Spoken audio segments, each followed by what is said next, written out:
Welcome to In Our Town, Conversations with Springfieldians Making a Difference. I'm your host, Tom Carlson, publisher of the Springfield Daily Citizen. If you'd like to comment on this episode, our email is inourtown@sgfcitizen.org. We'd love to hear from you. My guest today is the founder of the Drew Lewis Foundation. If you haven't heard about it, it's a wonderful project in Northwest Springfield on Broadway Avenue. It's housed in the former Fairbanks Elementary School. That building's probably over 100 years old. It was closed by the school board a few years ago because just the cost to renovate it was considered too expensive. So the plywood went up, everybody left, and the pigeons came. Then Amy Blansit came along. Pigeons went away, the doors opened, plywood came down, and room by room, the building's been renovated. People are moving in, and there's a lot of energy there. A lot of wonderful things are happening, all around the mission to help people by giving them a hand up rather than a handout. To tell us more about it today is my good friend and the director of the Drew Lewis Foundation, Amy Blansit. Amy, welcome to In Our Town. Wonderful. Thank you so much for having me and for such an amazing introduction. The school was more than 100 years old. It operated from 1906 to 2006, closed the doors in 2007, and then sat vacant for 6 years until Drew and I bought it in 2013. So it's had a lot of different lives and many, many pigeons, I'm sure. We'll, of course, get into a lot of that, but tell our listeners a little bit about your own background and maybe some of the things that made you decide that this is where you wanted to focus your energies. Sure. So I get asked this a lot, like, how in the world did you even find Grant Beach? I was born and raised in Branson and knew very little about Springfield. I grew up low income, and I knew that the only way I could afford education for college was to really focus on education and athletics and hope for scholarships. I had been a kid in a program at Drury University and fell in love with that campus, but never thought I could afford Drury. And at school and all. A private school, absolutely. And I didn't know anyone from Branson who had gone to Drury. So there was one student ahead of me who she had gone. And so everyone went to Missouri State or they went to, Columbia. Right. And so it just wasn't on the radar. But I went ahead and applied, and I ended up getting an academic scholarship. And they got my financial package back to me before any other university. And it was nearly a full ride. And so wow. It was something that I jumped at, which took me then to North Springfield. And I immediately fell in love with the old buildings, the beautiful old homes, the mature tree-lined streets, and then also renovation and the idea of possibility. I loved living in those old homes. So when it was time for me to buy a home... You got the real estate bug, don't you? I do. Yeah, and that's the same. Growing up on a farm, you're always creating, inventing. We had a wood shop, so I wasn't afraid of tools. And my dad was great at teaching me everything from carbureting an engine to, using different types of tools. So Right. Yeah, so I had that ingenuity that a lot of individuals who are low income do because you have to do it all yourself. The word I think about for people with that kind of background is they're resourceful. Yes, absolutely. There's nobody else to do it for you, so you figure it out. Yes. And so when you don't have the money to pay for it, at that time, we didn't have YouTube where you could watch a DIY video. So there's a little more trial and error. But I had social capital. I had my father who, had learned and had a lot of trades as well. I had friends. My friend Charlie taught me how to tile, and he knew how because he was also low income, and his father had been in construction as a trade. So the north side didn't scare me, and I bought the house in 2007 when we were also right in that bubble where prices have been extremely high, but I was hired at that time in healthcare, and healthcare was a great steady job. And so as the bubble was bursting and people were losing their homes, I bought a home in North Springfield. Fell in love with Grant Beach and started renovating a house that was built in 1907 just up the street from the Fairbanks. Oh, see? Yeah. And so that was how the Fairbanks, it was even something I knew about was. Now, excuse me, were you married to Drew Lewis at the time? No, but I bought the house in February and we had met shortly after that. And he had come to the house and was like, oh my goodness. And at that time, the house was being renovated, so it didn't have HVAC. And he was so sweaty and so uncomfortable and so embarrassed because that was like our first date. So yeah, the house that I bought was, he picked me up there for our first date. So yeah, Grant Beach has a lot of amazing, wonderful memories for me from the moment of meeting Drew. Yeah. But then also the Fairbanks closed shortly after I bought the house. So I saw what was a vibrant community hub of how most of our neighborhood schools are go from such an asset to very quickly being boarded up, being broken into, and the developers realizing that if it becomes blighted, you can tear it down and you can have, raise the property and have 2 acres to renovate and put housing on it. Yeah, but they don't make 100-year-old buildings anymore. No, they don't. The wood, you can't even afford the wood that building is made with. Oh, I bet that's right. Yeah, it is amazing. So it is built like a fortress, and it is beautiful. You can't also, it's very hard to afford the way that structure was built and the 10 ceilings that are in it that were hand-pressed by a company that has gone out of business since, but it operated for 100 years they had the original, weighted presses. So just the history of the businesses and the humans that built that building. You think about electric tools and what we have today, and so much of that was done by hand driving nails through that old wood. I can't even imagine. So now fast forward to the creation of the Drew Lewis Foundation. I know your husband died, but what was the impetus to turn your focus on helping people who are poor? So it's a part of who I am. Part of it, so my parents were foster parents. And so we talk about the awareness of social justice issues, and we talk about the awareness of what's happening in our community. It's been a part of my life since I was born. There were foster kids in our home when I was born. My parents did it for 40 years, and they've always been volunteer and service-oriented. Even when they had not much to give as far as finances, they gave time and knowledge and love. So it's in your DNA. It is. Yeah, I don't know how to not do it. So part of it was, right, I wanted to save a building. I love real estate. I love renovating. I'm an okay landlord. I don't prefer being a landlord. I'd rather save a building and let someone else love it for the next 100 years. I like buildings a lot more than I like the managing of the people in them because of the design. That frequently comes with it, though, doesn't it? It does, absolutely. And so for me, it was really about saving this building. I fell in love with that building. Okay. And then when we opened the doors, I really started to see what was around the building and the people that were struggling around the building. So wait, I want to get the sequence correct. So you got the building because you love old buildings and fixing them up. But that was the primary motivation originally. And then you're starting to do it and you think, okay, so now what are we going to do with this? Correct. So what was happening at that time is a couple of things. It was, some people say like, oh, this was a brilliant business plan. No, it was being at the right place at the right time and being flexible and to see what was happening in the city and figure out how to best use this property. So my first vision was really, it wasn't happening in Springfield yet, but in Kansas City and other cities, these ideas of shuttered factories and schools being converted into kind of what we have now as the e-factory. Mm-hmm. And so how do we create these shared spaces that are more affordable? And how do we create kind of incubator concepts or people who are all starting out, coming together and being able to brainstorm and kind of, again, that social capital that you get, but in the workplace.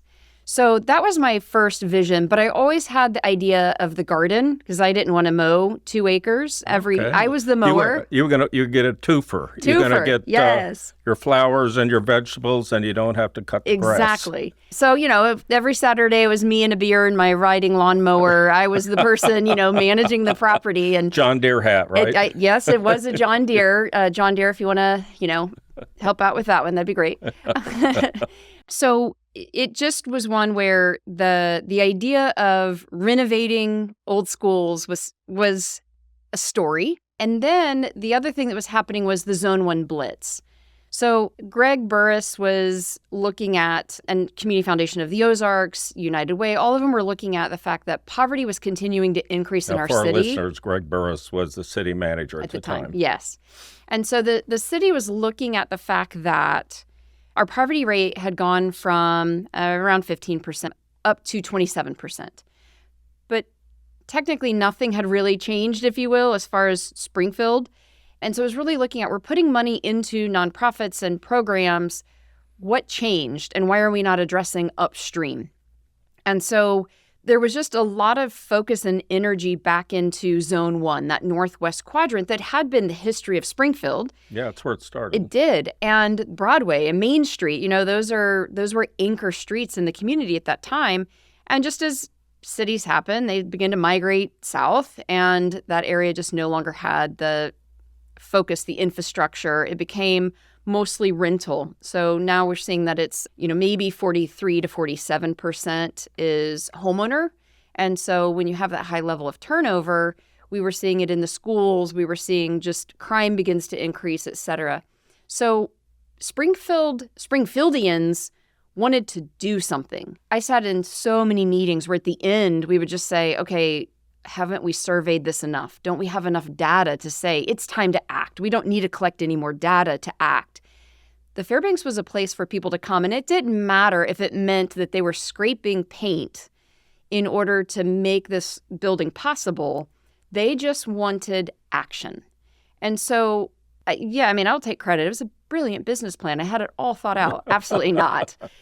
It was about a sense of community. And it was also a sense for me of a way to heal in process of losing Drew, but to have that group of friends of his and of mine, it gave us a place to come together and process and heal from that. Now, what time frame is this when it's starting to kick off? So we bought it in 2000. We made the offer 2012, 2013. And then right away, people were scraping paint, but we didn't open our doors for the first part for about 1 year. Okay, around 2015. Yeah, 2014, yeah.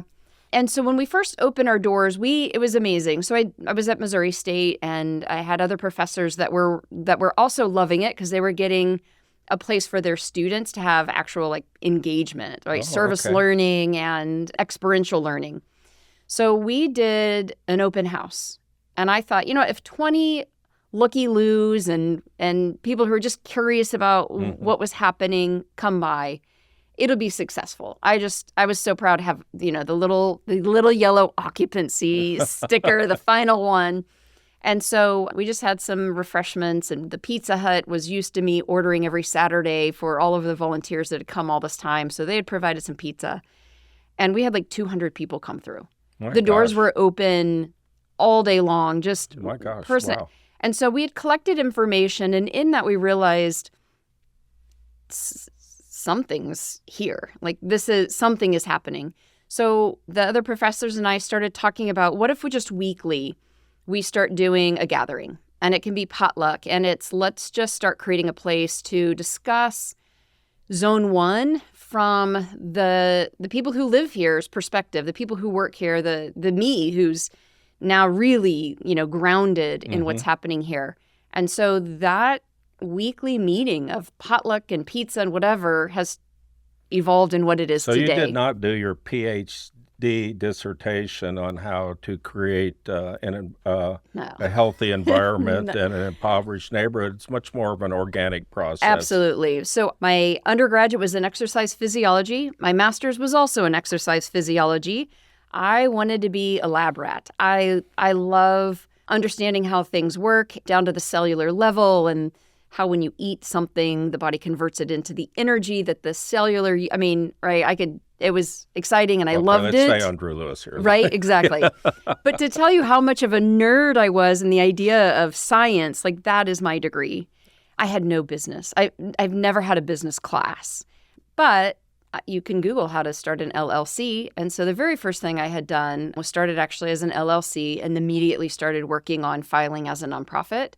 And the reason that I say immediately. Well, you can avail yourself to more funds and grants if you're a nonprofit. Because at first, I am truly an altruistic person who wanted to save a building and create this. And I knew I wasn't going to make a ton of money on this because of the neighborhood. And it was a crazy idea. It was one where I would go and talk with banks, or I would go and talk with potential funders or grants or brownfield or everything that's out there, tax abatement.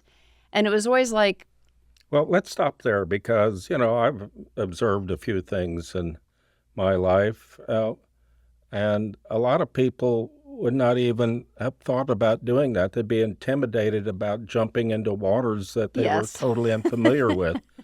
Did it just not bug you, or you felt like you'll just muddle through? What was going on in your head? you know, I mean, You didn't find it intimidating? yes, I did, but I knew it was possible. Okay. And I also had Drew, who had been in real estate, and Drew's friends who understood commercial real estate. And so I had the shoulders of people to stand on, Yes. and that makes a huge difference. So Yes. I also knew that 2 acres was valuable, and we had purchased this for liens that were against the property. And it was affordable to where if I knew I had messed up, I could sell. So I did the first 3,000 So you had an square exit feet. strategy. I had an exit strategy. Yeah, I did. So I renovated the first 3,000 square feet because there was no lead, there was no asbestos. It needed a new roof. Oh, yeah. You know, I was friends with my daughter's best friend's family owned a plumbing company, and so I was able to work with them. So I had made relationships You that must have had a really big pizza bill. I did. You're not kidding. Every weekend was, and then so my good friend Amber at the time was working at a Harder House, and she had this amazing cooler that was always, she would grab some 6-packs, and I brought the pizza, and 10 people would show up, and we had a good time. Oh, it sounds But yeah, like fun. that was the exit strategy. I knew I could renovate the 3,000 square feet, make it usable, and sell if I had to. Okay, so when did it become more of a mission about helping people straighten out their lives? Where So did that occur? All this kind of blends to, once we got the building renovated, at least that first 3,000 square feet, and people started entering the door, there was one family specifically that we still work with, and they lived in the neighborhood, and they brought, at the time I believe they had 6 kids. She was pregnant with her 7th, and the 2 of them are just the cutest little couple with all the kids perfectly in line, with a wagon with the 2 youngest Oh, my. coming down the neighborhood. And you know, it was that family. It was every family like that they Just were touched your employed. heart. Yeah. And they were employed, but they were underemployed. Right. They were employed, but they had no advocacy to realize they'd never had a raise in 5 years. And that, one, they could ask, and if the employer said no, someone else was paying more. So part of it was giving people a voice, and then realizing, man, once you start working with someone one-on-one and you empower them, they began to create their own change. And then the social capital started, where one of them knew how to work on cars.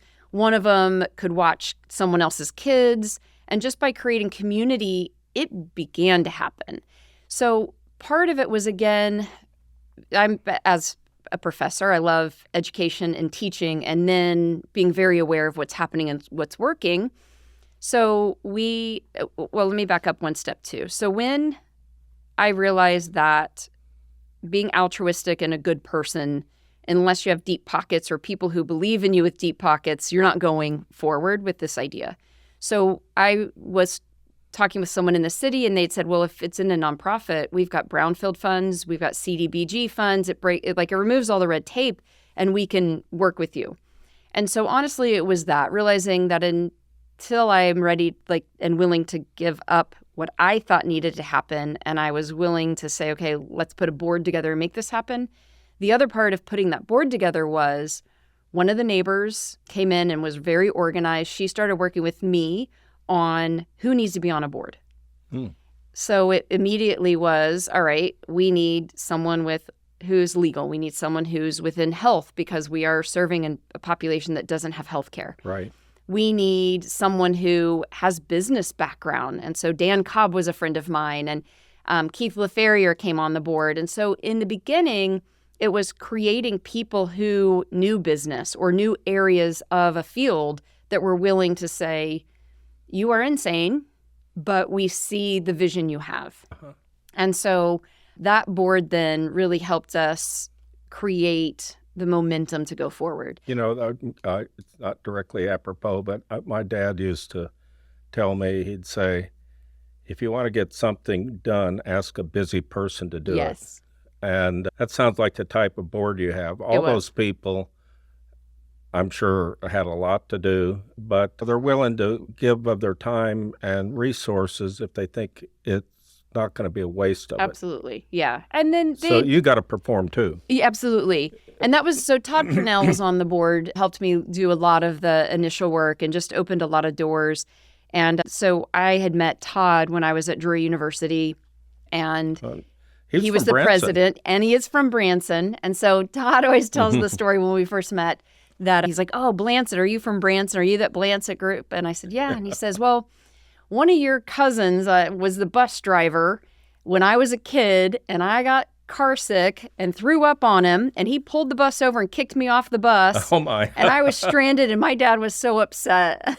So he's like, I don't know why, but we're going to be good friends.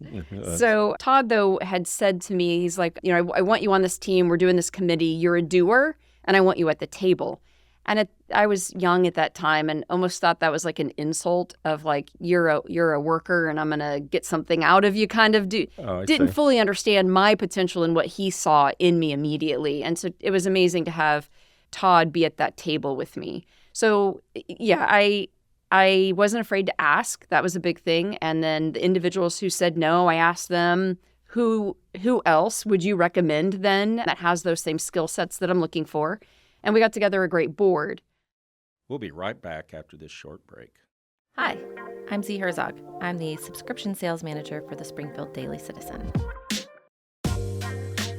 My typical day is really audience development. Sometimes that looks like direct customer service, where I help customers troubleshoot issues with their tech and send out emails that help them understand what our product is and why they should subscribe. We get a lot of data coming in. We can see a lot of things related to our subscribers and audiences and what they like and how they view our product. So putting all of those numbers to actual actions to improve the user experience and what they want to see from us.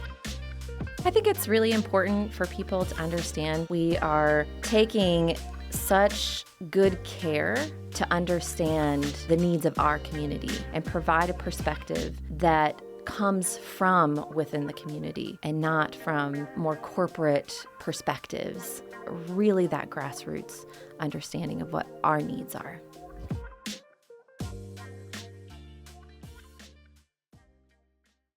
So you went to the Community Foundation of the Ozarks. The city was a big booster or two, and you got a commitment for, what, $1.3 million over 5 years? 5 years, $1.3 million. And we were brand new. So, you know, okay, we're going to give you the money. And what were you telling me you were going to accomplish? Well, we gave him a 25-page what we're going to accomplish. So in that, Chris Craig and I, he was the provost at Missouri State at the time, he and I really started digging into the research. And so we added the research component to it, that there were other nonprofits at the table. They do amazing work. But the thing that really set us apart was the amount of research that we did before completing the proposal and the amount of research that we intended to do should we receive it. And we collect a lot of data, and we use that data to then drive the education that we create, the information and the resources that we provide to the families that we serve. And it also helps shape some of the things that our city's doing. Okay, so I'm familiar with what you do, not down in the weeds like you are, but essentially you're taking poor families. They have a lot of debt. They can't pay their credit histories in drain. They maybe have some abuse. I mean, they got lots of things we all have lots of things we could work on. Yes. But these people in particular, and you have sort of a 16-point program or something? So, Describe briefly, how do what you, it is. you're doing triage, right? Yes. And so how do you, first off, what do you look for in a candidate that you don't want to spend your time and effort if you can't Absolutely. make a difference? Yes. So what's the profile? Yeah. So first, the program they're talking about is called RISE, Reaching Independent Through Support and Education. In the beginning, we had a fairly descriptive version of what an individual looks like. They had to be below 185% of the poverty level. They had to be a family. Now it's evolved into basically you live paycheck to paycheck. It doesn't matter what your income is, but you are making... You got to have a job. You got to have a job, yeah. Or you have to be willing to work. So you asked, how do we select? How do we not waste time? So it is based on a lot of theory. That was the other thing in our program. We researched trans-theoretical model, stages of change. We are based... Wasn't there a program down in Florida that was real successful that you... So that program is called 1,000 and 1,000, from? yes. And that was what Community Foundation of the Ozarks had done research and said, in the proposal for this, it needs to include the things that this other program showed helped individuals move up the economic ladder. And that included things like transportation, education, employment, childcare. So the things that all of us know are creating difficulty in our workforce today. And so those needed to be a part of it. They needed to be assessed and they needed to be addressed. Well, so I want to tell you something I heard one time and get you to respond to it. I went to a conference and they were talking about poverty. And the person who was putting it on said that people who live in poverty frequently have a totally different set of motivations and values than middle-class folks. And the example was given as this. If you are a part of a group of poor people, this week maybe you have $50. Next week you don't. So you don't save your money, because if you save it and keep it for yourself, then you may be hard up the next time. So the whole notion that a lot of us in the middle class have about what we have to do to advance ourselves doesn't work very well in another circumstance. Yeah. And so you have to get people to kind of reprogram themselves or relearn new habits. That's what I heard. I would push back if you agree or don't agree. So that is a much greater concept that we don't necessarily have to, I don't think, time to go into, of what they were trying to explain. So if someone's listening to this and they're like, well, that doesn't sound...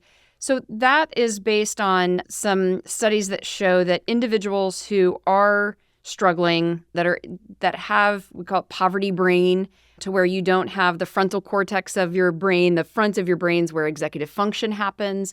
When you're under high stress, and being poor is high stress, you have less executive function that creates long-term thinking and could I do better with this $50? Maybe that's a better explanation. Okay. That's the science explanation.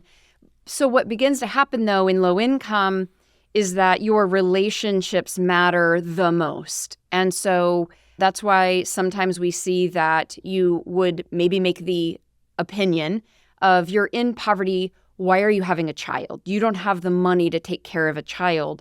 First, everyone has the right to reproduce and have love, and right, that's our inert nature. But when relationships are the most important thing to you, those children are the only sometimes things that you have. So again, simplifying some research about poverty and relationships being the most important. And then as we gain into middle class, we have a lot more opportunities for hobbies, activities, and we have more exposable income so that you can say, well, this $50 in a CD is earning me more. For someone with $50 that don't have $5,000 to stack in that CD or more, you're not earning much interest on $50. So building that relationship and helping someone else is going to be more important because, as you said, next month I might need help. And if I haven't helped them, I'm not going to get reciprocity. I'm not going to get help back. So there is some of that. There's crisis. There's so many things we could get into about what develops or where we are with poverty. But what we work on is, first, your original question was, who do we serve? So the very first thing that we look at is, are you employable or are you employed? And then we say, are you willing to improve your situation through education and or employment? And if someone says no to either one of those, we say, There are components in Springfield. There are services for people in crisis who are not ready for action and solution-based programming. Because solution-based programming takes frontal cortex, and it takes someone having trust, and it takes someone being really brave when they've been so many years or even generationally low trust. Sure. And also middle-class systems are extremely confusing. Credit and credit score is extremely confusing. How the market works, a 401k, they are not simple things when you haven't grown up with those as a part of the expectation or the culture. So I upset some people one time when I said, so I continue to upset people. That's when I know they're actually listening, is that what we do is teach a lot of things that many people got to take for granted of adolescence. It's like a 16-week program? It is. Yes. Yeah. And 4 so months. we work on those middle class systems, the things that a lot of people learned at home when you're in middle class or upper class. You talk about finances. And so that's what our program does, is it looks and says, okay, what does it take to be successful?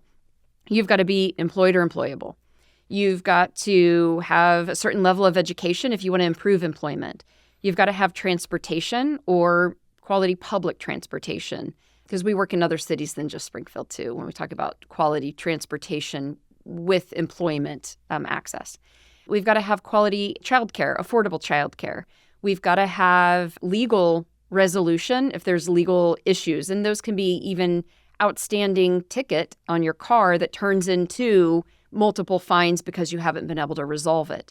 So there are 16 different things, social capital, engagement, that we measure. And then we have classes centered around helping individuals gain skills in those areas, take steps in those areas. So how do you define success? How do we define? Oh, that's a great question. So as far as the scientific measurement, right, is someone who has reached more than 200% of the federal poverty guidelines or poverty level. But there are people who earn that amount that are in our program that have made a lot of unfortunate financial decisions or have had medical problems that have led to unfortunate financial issues. They make enough, but habits or those types of unfortunate events have caused them to have a very bad credit score, so they can't be in normal banking, and they've gone to other lending, predatory lending options.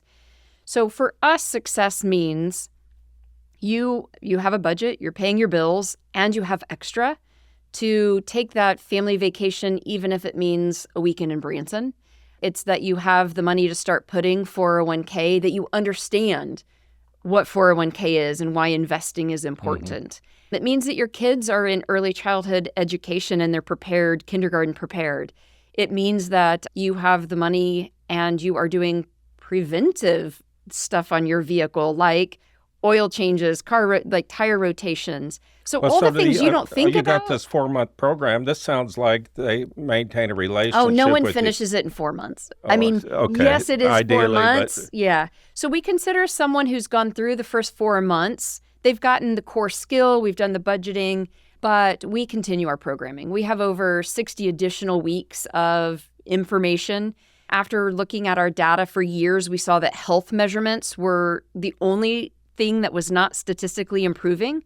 And so Keith and a group of health experts, including myself, my doctorate's in health sciences and social determinants of health, so this one I was passionate about, we looked at why that might be happening, and we did a series on physical health, mental health. We partnered with Burrell, and then we advocated also for Medicaid expansion, and so we finally are beginning to see health outcomes increasing.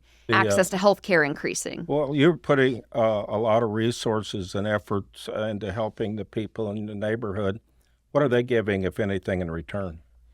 So that's a great question, right? Return on investment. They're giving so much. So one, they're giving back to our employers. They are stable employees. They now have the network, the funds to handle crisis to where they can still show up at work, because a child being sick or a car breaking down is no longer something that's going to cause them to not be able to come back to work. Well, I was wondering specifically, like if you were in like an AA support group, the people that have been alcoholics in their life have recovered, are sometimes the most effective at helping Sure. others. Do you have some of that? Yeah, so we do have individuals. So we've hired some of our graduates into our own program. We have They've lived and individuals. breathed it. Yeah, absolutely. And so we have that. We also have individuals who have like graduated who stay in the maintenance and partner up with others. So yeah, there is this long-term giving back, forming a helping out. community there. Absolutely. That's the number one thing. So we ask our families, we do surveys all the time. How do we do better? What can you not do without? And it always comes back to community, like the Thursday classes, the Thursday dinners. We can do without the extras. They help and they're wonderful. But third place. So this is all the Robert Putnam research about social capital and losing our connections and his bowling alone concept. So for them, they have home and they have work. They don't have a third place. They don't have other people that are also moving forward. So that's the biggest thing about the empowerment aspect of this. When you're every week sitting around other people that are, so we start every class talking about celebrations. What's something that happened this week? I got a raise. I advocated for myself. My child got finally an IEP so that they are getting the help they need at school. I advocated for my child. So we celebrate those little achievements every single week. Well, when everyone else is showing up, when everyone else is making the difficult phone calls or doing the scary step to, whatever it might be, or they're celebrating that they put another $100 into their savings account, you got to show up too. And so there's that accountability in that sense of community as well. We also are very solution-based. So if someone starts saying, well, but I'm a victim of, we really work on victim mentality. Call them on it, don't we you? do. Absolutely. And we say, man, it sounds like you had a rough week. And I don't mean to diminish that, but you know what it's like here. We're asking you to still tell me you showed up. Sometimes the fact that you simply showed up, even though it was a really bad week, is a huge step. Yesterday we had class and a woman was like, I lost my job yesterday. And all I knew was to come here. All I knew was to be here and to say, I want different. What a wonderful resource for her, though. Absolutely. That's. I don't want to run out of time. I've got other things I want to ask you about. Tell us about the Blue House project. Blue House. So the name is not original. There was a Blue House across the street from the Fairbanks that I kept watching. It was on the market and they wouldn't sell it. And so I finally called because the house was cute. It was maintained. And the man who answered said, my daughters went to Drury. One of my daughters worked at Lowe's. She poured her money and we put our time into this house and we do not want to see it go to a slumlord. We've watched what you've done and we want to protect the neighborhood, even if it's one house. And so we had some amazing support from a community member who heard about this idea that we had and said, yeah, I'm interested. My wife and I would consider doing this because I had been doing research about this. I looked at a program in Memphis, a program in Chicago called 10 and 10. It's more effective to change 10 houses in 10 blocks than it is, 10 houses across a community. Right. And so I really wanted to do this because our data was showing one of the number one areas that our families were having difficulty finding self-sufficiency was in quality, affordable housing. And so we had been looking into this, and this little bungalow house was finally the one that we could try this out on. So we bought the house and put a new roof on it, did some basic renovations, and that we just kept saying the Blue House, and then it became the Blue House Project. So the way this project works is we use both private and public dollars in order to fund housing. We've now done 24 properties, and we just made an offer on 3 more, and we're looking at now doing one of our first pocket neighborhoods with the new city codes. And some of the people that are in your, I'm going to call it boot camp. That's not what you call it. But as they graduate from it, they can qualify to move into one of these homes. And if they pay their rent on time after a couple of years, maybe buy it. Yes. So we do 2 types of sales. One of them is to our families who have been in the RISE program. They meet with the banker. The banker lets us know they can buy the house in the next 12 to 16 months. They have a specific plan to get there. They're able to then move into the house and begin to build the rental history and the work history that they need. So that kind of 2 years of work history and savings. And then they're able to buy the house from us. We generally gift $5,000 to $10,000 of equity in the house, some of them more than that. And then the agreement, so you said how do people give back? The agreement on the housing is we're trying to change a neighborhood, and we're trying to change it by increasing home ownership, home pride, which means if you want that equity, that's $10,000, a gift to you and your family, you've got to give us 5 years of your time in this community. You've got to help us continue, building the neighborhood, building the network, being a good neighbor, keep the house mode, follow city code and guidelines in order to help just build this entire neighborhood. And then at the end of 5 years, hopefully the house is appreciated more than that. And if you decide to sell, you have $10,000, $15,000 of equity that changes the life of someone who's never, generational poverty or someone who's never been a homeowner. So the way you're doing things is getting picked up. It's sort of like a franchise model, and it's going other places in Missouri. I think I read in Colorado, too. What do you hope for? It's a great question. Someone had asked me, one of our legislators had actually asked that, where do you see this? What could you do in 5 years? I hope for $5.5 million. I mean, if you want to know a number, right? But it's not about the money. That would allow us to create 7 sections across the state of Missouri, kind of like the Missouri Bankers Association. We want to partner with Missouri Bankers Association because banking and redoing banking is one of the number one things that we've seen have really changed someone's capacity. That would allow us to put anchors in each of those areas so that we can have 10 locations in each of those or more. What we are looking for is other organizations to pick this up, to adopt the education. We have an entire train the trainer concept in order to get more communities to do this. It changes lives. And so at this point, it's just getting it into more communities, getting more people to be brave. It's human capital. It takes time. It's building relationships. It's ripping the Band-Aid off and identifying the problems in your community and realizing that when we really do begin to create self-sufficiency, the entire community thrives. And so that's what we look for, is that we want thousands of lives in Missouri and Colorado across our country, for them, individuals to have renewed hope, to have a connection, and to be able to create a safe, thriving environment for them and their family. Well, I think you're off to a great start, and I don't know where you get your energy, but it's amazing what you've been able to do, and I wish you continued success in the future. Thanks very for much. being my guest today. Absolutely. Thanks for having me. You're welcome. That's it for this week, and many thanks for listening. If you'd like to listen to other episodes, you can visit the Springfield Daily Citizen website at sgfcitizen.org/innertown, or subscribe wherever you get your podcasts.